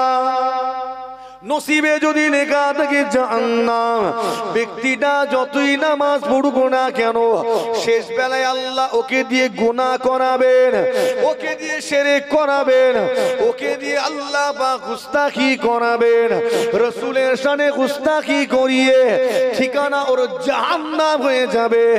নসিবে লেখা রয়েছে জান্নাত, অথচ মানুষটা মদ্যপান করে, জুয়া খেলে, লটারি টিকিট কাটে। আল্লাহ ওকে দিয়ে শেষ বেলায় অন্তিম পর্যায়ে তওবা করিয়ে নেবেন। তওবা করিয়ে নিয়ে রহমতের কোলে করে আল্লাহ জান্নাতি বানিয়ে নিবেন। আমার নবী পাক সাল্লাল্লাহু আলাইহি ওয়াসাল্লাম একদা সাহাবা হুজুরদের নিয়ে আলোচনা করতে লেগেছেন। আলোচনায় ব্যস্ত এমন অবস্থায় দেখা যায় একজন ব্যক্তি ওই মজলিসের পাশ দিয়ে হেঁটে হেঁটে হেঁটে হেঁটে চলে গেলেন। আমার নবী পাক সাল্লাল্লাহু আলাইহি ওয়াসাল্লাম আলোচনা করতে করতে সাহাবা হুজুরদেরকে বললেন, আমার সাহাবারা, তোমরা কি জাহান্নামী দেখতে চাও? তোমরা কি জাহান্নামী দেখতে চাও? ইয়া রাসূলুল্লাহ বলুন। আল্লাহ নবী বললেন যে মানুষটা এই মাত্র চলে গেল হেঁটে হেঁটে, লোকটা কি দেখো এই লোকটা হলো জাহান্নামী। কি বললে? শুনছেন আপনারা? হ্যাঁ, সাহাবা হুজুরগণ অবাক। আপনারা আমার কথা বলছি না, সাহাবা হুজুরগণ এটা শুনে অবাক। ইয়া রাসূলুল্লাহ, এই ব্যক্তিটাও জাহান্নামে চলে যাবে? অথচ এই ব্যক্তিটা এত আমল করে, তার আমলের কাছে আমাদের আমল খুব নগণ্য মনে হয়। কি মনে হয়? সাহাবা হুজুররা নিজেরা বলছেন ওই লোকটা এত আমল করে, ওনার আমলের কাছে আমাদের আমল খুব সামান্য, আমরা আমল যেন করতেই পারি না, এত আমল করে, নামাজ পড়ে, রোজা রাখে, জিকির করে, তাসবিহ পড়ে। ইয়া রাসূলুল্লাহ, এই মানুষটাও যদি জাহান্নামে চলে যায় তাহলে জান্নাতে আর কে যাবে? জান্নাতে বোধহয় কেউ যাবে না। সাহাবা হুজুরগণ ফলো রাখবেন না রাখবেন নি ব্যক্তিটাকে? কথা বলে না কেন? সব টকে টকে রেখেছেন, লক্ষ্য রেখেছেন। শোনেন ভালো করে, একদম নজর গেড়ে রেখেছেন। ব্যাপার কি আমার নবী এরকম কেন বললেন? দেখা গেল ওই মানুষটা যখন মারা গেল, বেঈমান কাফির হয়ে, মুরতাদ হয়ে, ঈমান থেকে মাহরুম হয়ে মারা গেল। বলেন মানুষটা জান্নাতি না জাহান্নামী? কথা বলে না কেন? হ্যাঁ, অথচ আমল করতো না। কথা বলে না কেন? নামাজ পড়তো, শুনছেন? হ্যাঁ হ্যাঁ, লেখা হয়ে গেছে। আল্লাহ পাকের একজন ওলি বান্দা, আল্লাহ পাকের একজন মাহবুব প্যারা বান্দা, তার একজন মুরিদ ছিল। মুরিদটা অসুস্থ, একেবারে শেষ পর্যায়ে, অন্তিম পর্যায়ে। ও মুসলমানের ছেলেরা শুনে রেখে দিন, মুরিদ একেবারে অন্তিম পর্যায়ে পৌঁছে গিয়েছে। মুমূর্ষ ব্যক্তি খবর দেওয়া হলো, হুজুর আপনার অমুক মুরিদটা বড় অসুস্থ, আর রিকভার করার মতো কোনো সুযোগ আছে বলে মনে হয় না। হুজুর আপনি চলুন চলুন, আপনার ওই মুরিদটাকে একটু তওবা পড়িয়ে দিবেন। হুজুর খবর বা মাত্র তার মুরিদকে এত ভালোবাসেন, এত মুহাব্বত করেন। মুরিদের কথা শুনে ছুটে ছুটে মুরিদের বাড়ি গিয়ে হাজির হলেন। মুরিদের সামনে গিয়ে দাঁড়ালেন, গিয়ে দেখলেন মুরিদের অবস্থা বড় খারাপ, একেবারে মুমূর্ষ ব্যক্তি, মালাকুল মউতের অপেক্ষায় রয়েছে। ও জওয়ানেরা, আপনার আমার এলাকায় যখন কেউ অসুস্থ হয়ে যায়, আমরা যখন বুঝতে পারি আর মানুষটা রিকভার করতে পারবে না, আর মানুষটা সুস্থতা লাভ করতে পারবে না, এমন অবস্থায় আমরা আলেম দেখে, হুজুর দেখে, পীর দেখে, কিংবা কোন বুজুর্গ আমানওয়ালা ব্যক্তিকে দিয়ে তওবা পড়িয়ে নেই কিনা নেইনি? কথা বলে না কেন? হ্যাঁ, যখন বুঝতে পারি আর কোনো ফিরে আসার মতো অবস্থা নেই, একজন আমলওয়ালা ব্যক্তিকে ডেকে একটু তওবা পড়িয়ে দিই। কথা ঠিক না ভুল গো? ইমামকে ডেকে একটু তওবা পড়িয়ে দিই। এই তওবা যাকে তাকে দিয়ে পড়াবেন না। তওবা পড়ানোর একটা তরিকা আছে না নেই? হ্যাঁ, আনাড়ি লোককে ডেকে আনবেন তওবা পড়ানোর জন্য, ওর গুনাহ মাফ তো দূরের কথা, উল্টে ঈমানটাই বরবাদ হয়ে যাবে। কেন? ওটা শেষ পর্যায়ে শয়তান আপ্রাণ চেষ্টা করে একে দিয়ে এই মুহূর্তে অন্তত ঈমানটাকে নষ্ট করে দিয়ে, কেন আর সুযোগ পাবে না। কথা ঠিক না ভুল? আর সুযোগ পাবে না। এই মুহূর্তে যদি ঈমানটা নষ্ট করতে পারি, শয়তান প্রচুর বিরক্ত করে, জ্বালাতন করে, ইচ্ছা করে বহু কষ্ট দেয় মানুষটাকে। ওই সময় এই আল্লাহর ওলি বান্দা গেলেন, তরিকা আছে তওবা পড়ানোর। তরিকা কি? গিয়ে বলতে লেগেছি আমরা তরিকা কি রকম? গেলাম, মুরব্বি পড়েন পড়েন পড়েন, আস্তাগফিরুল্লাহ রাব্বি মিন কুল্লি যামবি ওয়া আতুবু ইলাইহি, বলে আমি পড়ে চলে এলাম। এটা তরিকা তো? হ্যাঁ, গিয়ে বললাম মুরব্বি পড়েন পড়েন, তাড়াতাড়ি পড়েন, আমাকে অন্য জায়গায় যেতে হবে, তাড়াতাড়ি পড়েন। লা ইলাহা ইল্লাল্লাহ মুহাম্মাদুর রাসূলুল্লাহ, আশহাদু আল্লা ইলাহা ইল্লাল্লাহ ওয়া আশহাদু আন্না মুহাম্মাদান আবদুহু ওয়া রাসূলুহু। তাড়াহুড়ো করব তো? হ্যাঁ না। ফট করে মানুষটা যদি একবার রেগে যায়, রেগে গিয়ে বলে এই যা তো তওবা পড়বুনি, যা, কি হবে? কিছু হবে? কোন ইমানদার এটা বলতে পারবে আমি তওবা পড়বুনি? কথা বলে না কেন? হ্যাঁ, খবরদার। এখানে মসজিদ আছে, নামাজ চলছে, আপনি আপনার বন্ধুকে হাত ধরে টানছেন, চলো ভাই চলো নামাজ পড়বো, চলো তাড়াতাড়ি চলো নামাজ পড়বো, চলো। পারবো তো? কথা বলে না কেন? টানা হিসেবে পারবো না, টানা হিচড়া নয়। আল্লাহ জানিয়ে দিয়েছেন লা ইকরাহা ফিদ্দীন, এই ধর্মের বিষয়ে জোর জবরদস্তি করো না, প্রেসার ক্রিয়েট করো না, চাপ দিও না। তুমি জানিয়ে দাও, তুমি জানিয়ে দাও, পালন করাতে যেও নি। এই আমি আলেম, আল্লাহ আমাকে কিছুটা যতটুকু আল্লাহ দিয়েছেন, আমি তো জ্ঞান অর্জন করতেই পারিনি। আল্লাহ যা দিয়েছেন, আমার উপরে দায়িত্ব কি? আপনাকে নামাজ পড়ানো না নামাজের কথা জানানো? ঠিক করে বলবেন। হ্যাঁ হ্যাঁ, পড়ানোটা আমার দায়িত্ব নয়। যদি মুশফিকিন সিদ্দিকীর উপরে দায়িত্ব দেওয়া হতো পালন করাতে হবে, এরম বড় একটা লাইসেন্সারি নিয়ে আসতাম, তোর মাথায় দৈত্য নেই, এক্ষুনি নামাজ পড়, না হয় টুক করে ছেড়ে দেবো। যদি আল্লাহ পাওয়ার দিতেন, জোর করে আদায় করানোর বিধান থাকতো, শুধু আমি নয় আপনার এলাকার ইমামটাও না এরম নিয়ে ঘুরত, সব বাড়ি বাড়ি না পড়লেই ছেড়ে দেবো। কথা বুঝতেন নি? কোন ইমাম, কোন আলেম, কোন হুজুর, কোন মৌলানা মৌলবীকে এই দায়িত্ব আল্লাহ দেননি। এদের দায়িত্ব জানাও, জানিয়ে দাও। তোমাকে আলেম বানিয়েছি, জ্ঞানী বানিয়েছি, তুমি জানিয়ে দাও। জানানোটা তোমার দায়িত্ব। আমি মুশফিকিন সিদ্দিকী জানিয়ে দিয়েছি, আমি খালাস, আমি রেহাই পেয়ে যাব। পালন করবেন না করবেন নি আপনার একান্ত নিজস্ব সিদ্ধান্ত। পালন করলে রেহাই পাবেন, না করলে রেহাই নয়, ওটা আপনার ব্যাপার। টানা হিচড়া করছি, ফট করে বলে ফেললে ধর নামাজ পড়তে যাবো নি, যা, কিছু হবে? হ্যাঁ, নিজেরও ইমান যাবে, আর যে টানছে তারটা যাবে রে। কথা বোঝাতে পারছি না মনে হয়। হ্যাঁ, যে তওবা পড়াচ্ছেন তরিকা আছে। আপনি মুমূর্ষ ব্যক্তির কাছে গেলেন, ব্যক্তিটা বড় অসুস্থ, তাকে তওবা পড়াবেন, তিনি বড় অসুস্থ, তার কথা বলতে বড় কষ্ট হবে।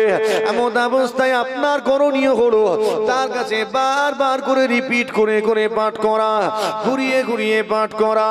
ও নওজওয়ানেরা, তরুণেরা, আল্লাহর ওলি বান্দা তার মুরিদের মাথার গোড়ায় দাঁড়িয়ে দাঁড়িয়ে তওবা পড়াতে লেগেছেন, পাঠ করতে লেগেছেন, ঘুরিয়ে ঘুরিয়ে, পুনরায় ঘুরিয়ে ঘুরিয়ে পাঠ করেন, যাতে তার মুরিদটা এই ঘুরিয়ে ঘুরিয়ে তওবা পাঠ করাটা শুনে শুনে মুরিদটাও তওবা পড়ে নিতে পারে। কালেমা শরীফ পড়াতে লেগেছেন, বারবার করে ঘুরিয়ে ঘুরিয়ে নিজে কালেমা শরীফ পড়েন, যাতে মুরিদটা এই তেলাওয়াতটা শুনে, তেলাওয়াত শুনে শুনে শুনে শুনে মুরিদটারও তিলাওয়াত করা হয়ে যাবে। ও নওজওয়ানেরা, তরুণেরা, আল্লাহর ওলি বান্দা যখন তওবা পড়াতে লেগেছেন, এমন অবস্থায় মুরিদরা বলে, হুজুর আপনি তওবা পড়াবেন না, আমি পড়বো না। আপনি পড়ুন আর না পড়ুন, আমি তওবা পড়বো না। বলার সাথে সাথে মুরিদটা মারা গেল। জিজ্ঞাসা করি, বলুন তো দেখি, ওই মুরিদটা জান্নাতি না জাহান্নামী? কথা বলে মুরিদ বলে রেহাই পেয়ে যাবে মনে হয় নাকি? এই জান্নাতি না জাহান্নামী? কেন? তওবা পড়লো না, অস্বীকার করলো, তওবা কালেমা পড়লো না। তকদিরে লেখা রয়েছে কে জান্নাতি কে জাহান্নামী, যার তকদিরে যেখানে লেখা আছে ঠিকানা সেটাই হবে। ও মুসলমানের ছেলেরা, কলম উঠিয়ে নেওয়া হয়েছে, কালিটা শুকিয়ে গিয়েছে, তকদির আর পরিবর্তন হবে না, তকদির আর রদ হবে না। ও নওজওয়ানেরা, তবে একটা বিষয় রয়েছে যেটা আপনার আমার তকদিরকে পর্যন্ত পাল্টে দিতে পারে, ভাগ্যটাকেও পর্যন্ত পাল্টে দিতে পারে। সেটা কি জানেন? আল্লাহ নবীর হাদিস, আল্লাহ নবী জানিয়ে দিলেন, আত-তাকদীরু লা ইয়ারুদ্দু ইল্লা বিদ-দুআ, আত-তাকদীরু লা ইয়ারুদ্দু ইল্লা বিদ-দুআ। আল্লাহ নবী জানিয়ে দিলেন, তাকদীর রদ হয় না, ভাগ্যলিপি পরিবর্তন হয় না, তবে হ্যাঁ একটা জিনিস এই ভাগ্যলিপিটাকেও পরিবর্তন করে দিতে পারে। সেটা অন্য কিছু নয়, সেটা হলো কেবল মাত্র এই দোয়া।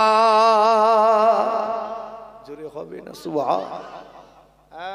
এই জন্যই তো আল্লাহর ওলিদের ভালোবাসি, এজন্য ফুরফুরা শরীফে ছুটে যায়, এজন্য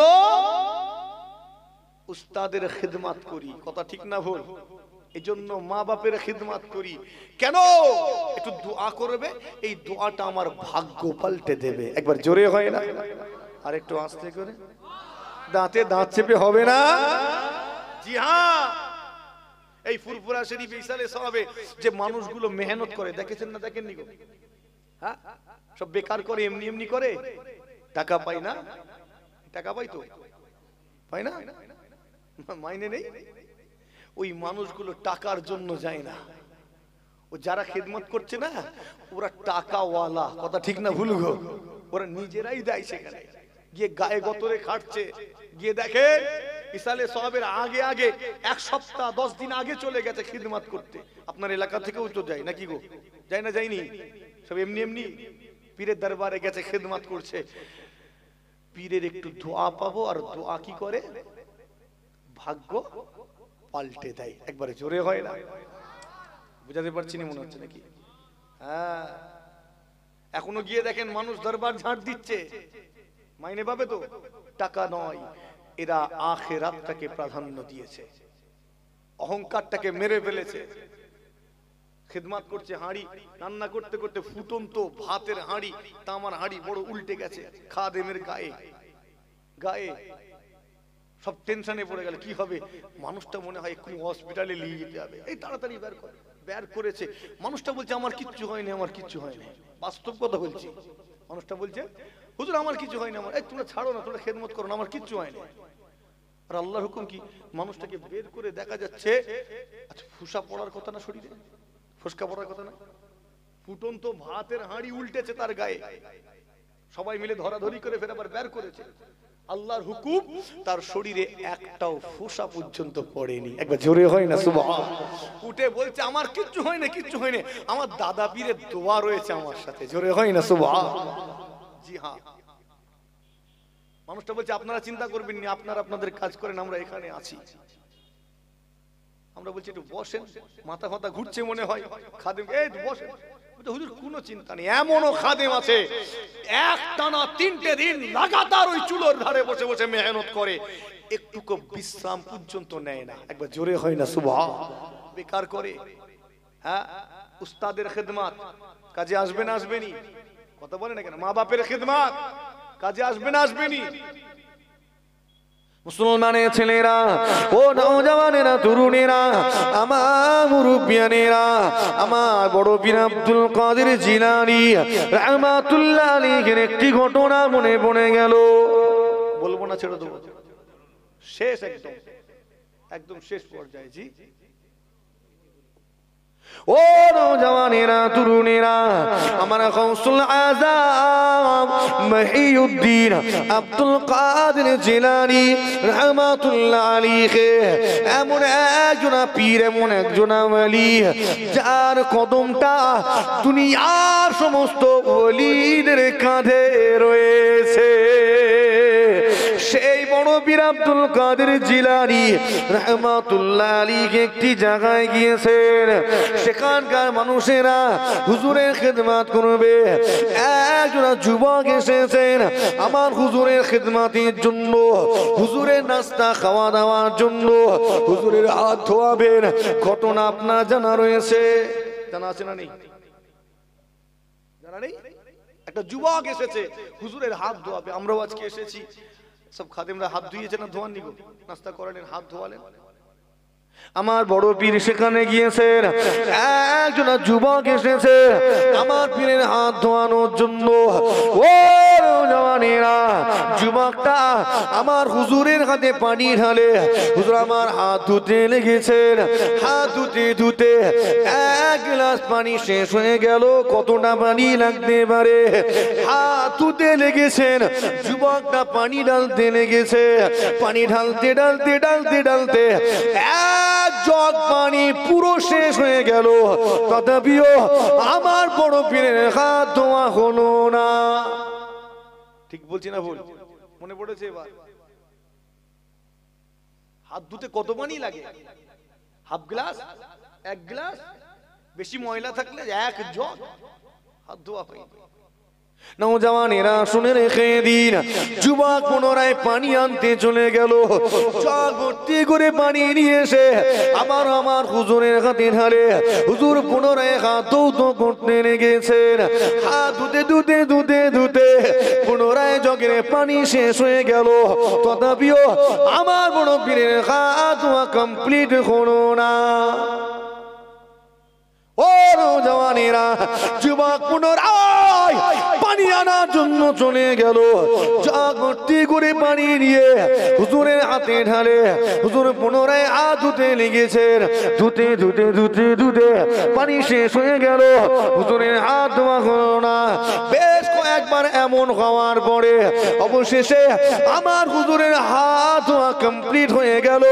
হুজুর আমার হাতটা গুটিয়ে নিলেন। বেশ কিছুক্ষণ এরকম হওয়ার পর হাত ধোয়া হয়ে গেছে, হাত গুটিয়ে নিয়েছেন। আচ্ছা, হুজুরের সঙ্গী সাথী যারা আছেন তারা সব মূর্খ সূর্খ মানুষ, তাই তো নাকি গো? হ্যাঁ, বড় পীরের সঙ্গী সব বড় বড় আলেম, আল্লাহ পাকের ওলি বান্দা তারা। একবার জোরে হয় না সুবহানাল্লাহ। আমার বড় পীরের সঙ্গী গো, বড় পীরের খাদেম। অযোগ্য লোক চান্স পাবে? মুশফিকিন সিদ্দিকীর মতো লোক বড় পীরের খাদেম হওয়ার যোগ্যতা আছে? কথা বলে না কেন? হ্যাঁ, খাদেম হওয়ার যোগ্যতাটুকু আমার নেই। হাকিকাত বলছি, বাস্তব কথা বলছি। বড় পীরের খাদেম তো দূরের কথা, তার মজলিসের শ্রোতা হওয়ার মতো যোগ্যতা আমার নেই। কথা খারাপ লাগলে মনে হয় নেই আমার। মুসলমানের ছেলেরা, ও নওজওয়ানেরা, তরুণেরা, আমার মুরব্বিয়ানেরা, খেয়াল করে শুনে রেখে দিন। আমার বড় পীরের সঙ্গী সাথী যারা রয়েছেন, খাদেমেরা রয়েছেন, তারা বড় বড় আলেম, আল্লাহর ওলি বান্দা। একে অপরের মাসলা আলোচনা শুরু করে দিলেন। হুজুর এমনটা কেন করলেন? হুজুর এমনটা কেন করলেন? এটা তো ফজুর খরচা করা হয়ে গেল। ফজুর খরচাকারী তো শয়তানের ভাই। ঠিক না ভুল? কোন বিষয় হুজুরকে যখন দেখবে তারা লক্ষ্য রাখবে। এটা যদি মুশফিকিন সিদ্দিকী করে তাতেই হুলুস্থুল পড়ে যায়। বোঝানোর জন্য বলছি, আমাকে নিয়ে কেউ চিন্তাও করে না, কিন্তু বড় পীরের ব্যাপার সব চিন্তা হুলুস্থুল হবে না? হবে নি গো? আমার মতো ছোটখাটো একজন পীরজাদা একটু কিছু বলে ফেললে হুলুস্থুল হয় না? হয়নি? সবসময় আমার চেহারাটা দেখবেন নি বাবু, আরো অনেক চেহারা তো আছে দাদা পীরাউলাদের, আছে না নেই? হ্যাঁ, তাতেই হুলুস্থুল। তো বড় পীর যখন কিছু বলবেন বা কিছু করবেন, একটু উল্টো পাল্টা মনে হলে তারা কানাঘুষো করবে না? করবে। হুজুর এমনটা কেন? ফজুর খরচাকারী শয়তানের ভাই, আমার বড় পীর কেন এমনটা করলেন? অতিরিক্ত পানি কেন খরচ করলেন? ও মুসলমানের ছেলেরা, শুনে রেখে দিন। যদিও সমুদ্রের কিনারায় আপনার বসবাস হয়, যদিও সমুদ্রের কিনারায় আপনার বাড়ি হয়, বসবাস হয়, তথাপিও এক কাতরা পানিরও ফজুর খরচ করতে পারবেন না। কথা ঠিক না ভুল? কোথায় বসবাস বললাম? সমুদ্রের পাড়ে, সমুদ্রের কিনারায়, তথাপিও এক ফোঁটা পানির অপচয় করা যাবে না। তুমি ফজুর খরচাকারী হয়ে যাবে। এবার একটু গ্রাম এলাকায় আনবো। মুসলমান, তোমার এলাকায় সরকারের পক্ষ থেকে টাইম কল লাগানো রয়েছে, আছে না নেই? টাইম মতো সময় মতো পানি আসে। তোমার বাড়ির সম্মুখের ওই টাইম কলের পানি আসার কলের মুখটা ভেঙে গিয়েছে।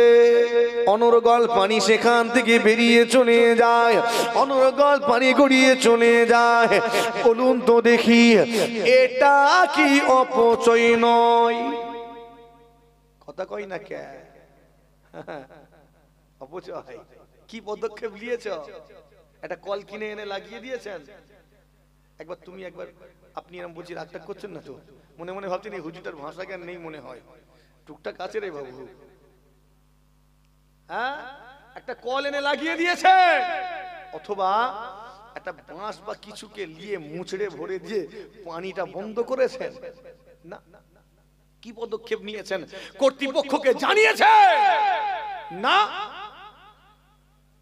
ওই রাস্তা দিয়ে প্রোগ্রামবাসী যাতায়াত করে, বার করে দেখে এই পানির অপচয় দেখার পরেও কোনো পদক্ষেপ নিল না, এমনকি কর্তৃপক্ষকেও গিয়ে জানালো না।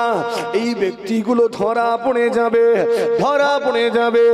ও মুসলমান, ফজর খরচা করার অধিকার তোমাকে দেওয়া হয়নি। যদি ফজর খরচ করে ফেলো, তোমার নামটা শয়তানের ভাইয়ের খাতায় উঠে যাবে। কোথায় উঠবে? আছে ভোটার লিস্টে, চলে যাবে এনআরসি লিস্টে। কথা ঠিক না ভুল গো? কোথায় যাবে? শয়তানের ভাইয়ের খাতায়। আবার কলমা পড়ে মুসলমান করে আনতে হবে মনে হয়। মুসলমানের ছেলেরা, ও নওজওয়ানেরা, তরুণেরা, আমার মুরব্বিয়ানেরা, আমার বড় পীরকে তারা বলতে লেগেছেন, হুজুর আপনি কেন এমনটা করলেন? বারবার করে পানি এনে হাত ধোয়ানো হলো, পানির তো অনেক খরচ হলো, এমনটা কেন করলেন? ও নওজওয়ানেরা, আমার মুরব্বিয়ানেরা, আমার বড় পীর আব্দুল কাদের জিলানী রাহমাতুল্লাহ আলাইহি ওই সময় কি বলেছিলেন? আমার মুরিদেরা, আমার মুহাব্বির খলিফা সঙ্গী সাথীরা, বাবারা শোনো, হাত ধোয়ার জন্য তো এত পানি প্রয়োজন পড়ে না। আমি পানি অতিরিক্ত খরচ করেছি মনে করছো? আমার মুরিদেরা, না, আমি আব্দুল কাদের কোনো কিছুর অপচয় করি না। কেননা আমি অপচয়কারী নয়, কেননা আমি তো অপচয়কারী নয়। কি ঘটনা তোমরা কি জানো বাবা? আমার মুরিদেরা শোনো, আমি আব্দুল কাদের, আমার হাত ধোয়ানোর জন্য ওই যুবকটা এগিয়ে এসেছে। আমার হাতে যখন পানিটা ঢালে, আমি হাত ধৌত করতে লেগেছি।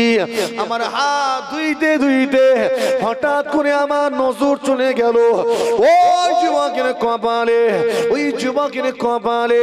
আমি আব্দুল কাদের, আল্লাহ পাক আমাকে দেখাতে লেগেছেন। আমি আব্দুল কাদের পরিষ্কার দেখতে লেগেছি। ওই যে যুবকটা আমার হাত ধোয়াতে লেগেছে, এই যুবকের নসিবে, এই যুবকটার কপালে জাহান্নামী লেখা রয়েছে। কি লেখা আছে? নসিবে আমাদের লেখা আছে তো নাকি? কি লেখা আছে আল্লাহই ভালো জানেন। দোয়া চাই আল্লাহ যেন আমাদের নসিবে জান্নাতি লেখা কবুল করেন। একবার জোরে হবে না, আস্তে করে হবে না। ওটা থেকে এখন পর্যন্ত লাগাতার চিল্লে যাচ্ছি। আপনি একবার সুবহানাল্লাহ দিতে গিয়ে দুবার করে বলতে হচ্ছে। একটু খেঁচে দেন না সুবহানাল্লাহ। মুখ বন্ধ রয়ে গেল, জোরে দেন না সুবহানাল্লাহ। নারে দেখবে মুসলমানের ছেলেরা, ও নওজওয়ানেরা, তরুণেরা, আলোচনা সমাপ্ত করতে চায়। জিগা শুনে রেখে দিন, আমার বড় পীর বলতে লেগেছেন, আমার মুরিদেরা, আমার মুহাব্বির খলিফা সঙ্গী সাথীরা, বাবারা শোনো। আমি আব্দুল কাদের যখন হাত ধৌত করি, হাত ধুতে নজর পড়ে গেল যুবকের নসিবে। আল্লাহ দেখাতে লেগেছেন যুবকের নসিবে লেখা রয়েছে জাহান্নামী। দেখার পরে আমি আব্দুল কাদের আর থাকতে পারলাম না, আমি আব্দুল কাদের সহ্য করতে পারলাম না। আমি আব্দুল কাদের, আমার হাত ধোয়াবে যে ব্যক্তিটা, সেই ব্যক্তিটা কিনা জাহান্নামী হয়ে যাবে, এটা আমি আব্দুল কাদের আমাকে কেমন যেন অস্বস্তিতে ফেলে দিল। আমি থাকতে না পেরে আমার আল্লাহ পাকের সঙ্গে কথা বলা শুরু করে দিলাম। আমি আল্লাহ পাকের সঙ্গে কথা বলা শুরু করে দিলাম। ও রব্বি আল্লাহ, আজকে দিনে আমি আব্দুল কাদের আমার হাত ধোয় যে যুবকটা, সেই যুবকটা কিনা জাহান্নামী হয়ে যাবে। ও রব্বি আল্লাহ, আল্লাহ আমি আব্দুল কাদের এটা সহ্য করতে পারি না, আল্লাহ আপনি এই যুবকের নসিবে জাহান্নামী লেখাটা কেটে দিন, জাহান্নামী লেখাটা কেটে দিন আল্লাহ, জাহান্নামী লেখা মুছে যুবকের নসিবে জান্নাতি লেখা লিখে দিন। ও মুসলমানের ছেলেরা, আল্লাহর ওলি বান্দাদের ভালোবাসি, আল্লাহর ওলিদের খিদমত করি, উস্তাদের খিদমত করি, মা বাবার খিদমত করি, সেবা করি, যত্ন নেই, তাদের মুহাব্বত করি, এগুলো বেকার চলে যাবে না, এগুলো খালি জঙ্গলে বিলে ফেলে দেওয়া হবে না। ও মুসলমানের ছেলেরা, জিগা শুনে রেখে দিন, হুজুর আমার দোয়া চান আল্লাহ যুবকটা নসিবে জাহান্নামী মুছে জান্নাতি লেখা লিখে দিন। আমার আল্লাহ পাক গায়েবী আওয়াজে আব্দুল কাদেরকে জানিয়ে দিলেন, এ আব্দুল কাদের, এ আব্দুল কাদের, কলম উঠিয়ে নেওয়া হয়েছে, কালি শুকিয়ে গিয়েছে, কলম উঠিয়ে নেওয়া হয়েছে, কালি শুকিয়ে গিয়েছে, ভাগ্যের লেখনী কমপ্লিট হয়ে গিয়েছে, এখন আর পরিবর্তন করা যাবে না, আর পরিবর্তন হবে না। আমার আব্দুল কাদের ছিলেন বড় জেদি বান্দা, নাছর বান্দা, আল্লাহ পাকের দরবারে দোয়া চান, ও রব্বি আল্লাহ আপনি জানিয়ে দিয়েছেন লা তাকনাতু মির রাহমাতিল্লাহ, লা তাকনাতু মির রাহমাতিল্লাহ, বান্দা আমার রহমত থেকে নিরাশ হয়ে যাবি না, আমার রহমত থেকে মুখ ফিরিয়ে নিবি না। বারবার বারবার করে আমি আল্লাহ আমার রহমতের আশা করবি। আল্লাহ আরো জানিয়ে দিয়েছেন উদউনি ওয়াস্তাজিব লাকুম, উদউনি ওয়াস্তাজিব লাকুম, আমার বান্দারে আমার কাছে দোয়া চাও, আমার কাছে মোনাজাত করো, প্রার্থনা করো, বান্দা আমার কাছে মোনাজাত করো, প্রার্থনা করো, আমি আল্লাহ পাক তোমার এই দোয়া, তোমার এই মোনাজাত, তোমার এই প্রার্থনা গুলোকে আমি আল্লাহ মঞ্জুর করে নেব।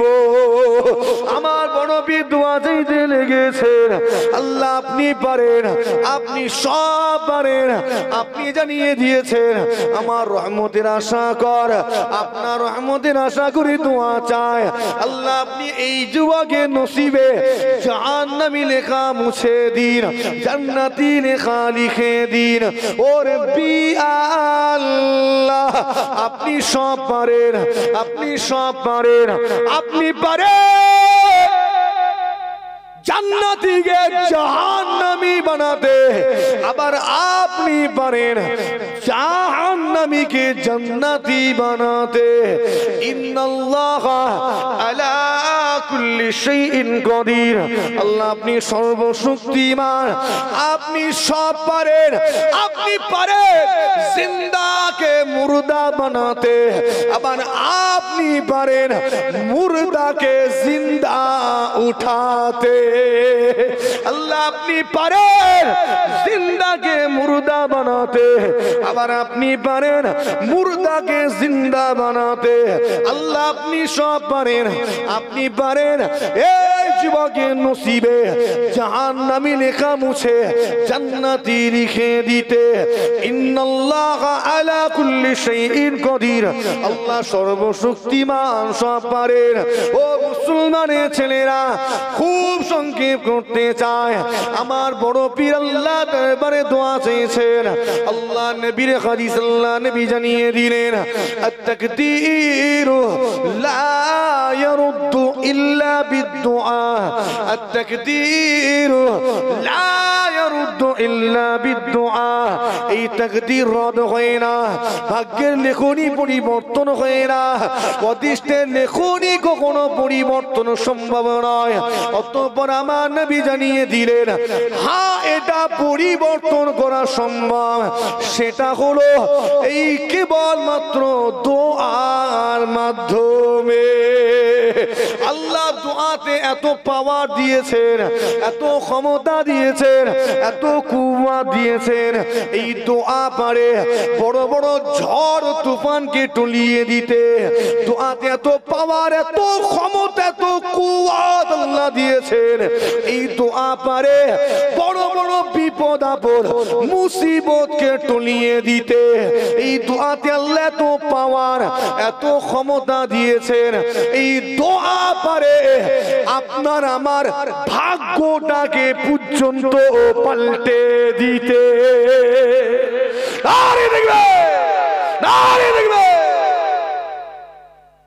দোয়া, পীরের দোয়া নেওয়ার জন্য খিদমত করি, কথা ঠিক না ভুল গো?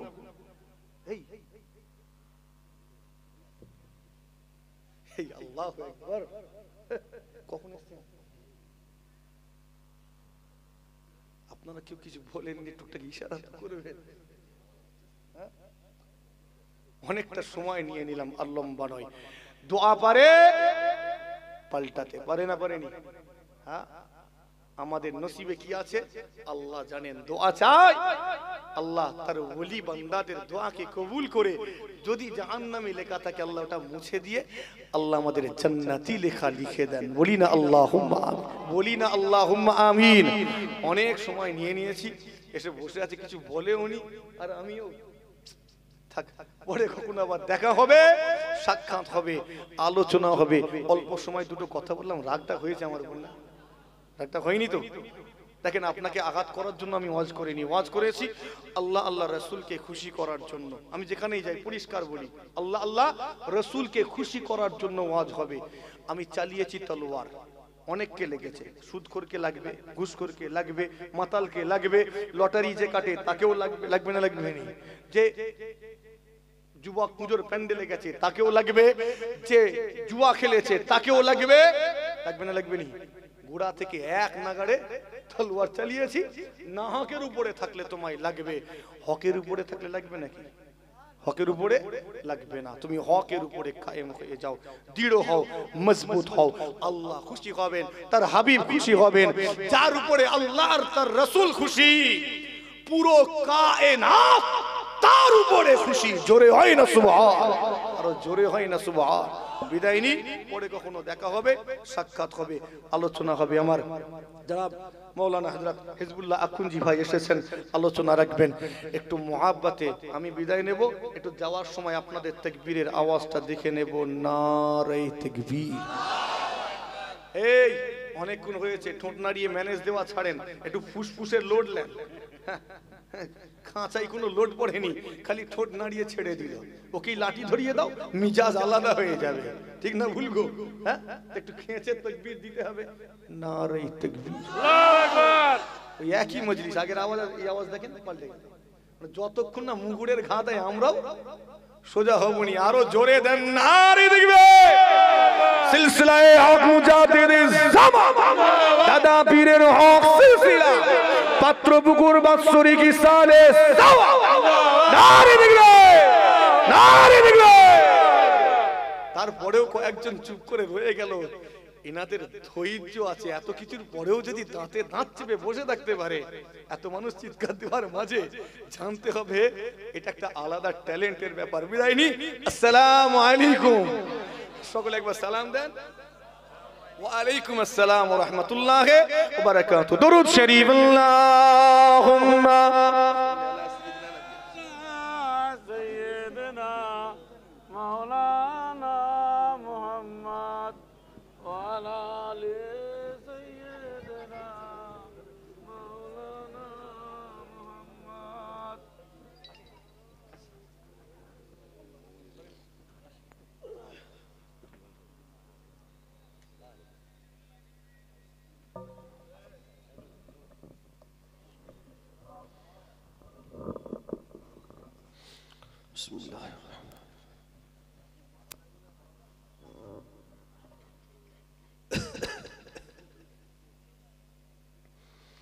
সকলে তাকবীর দেন। নারে তাকবীর, নারে তাকবীর।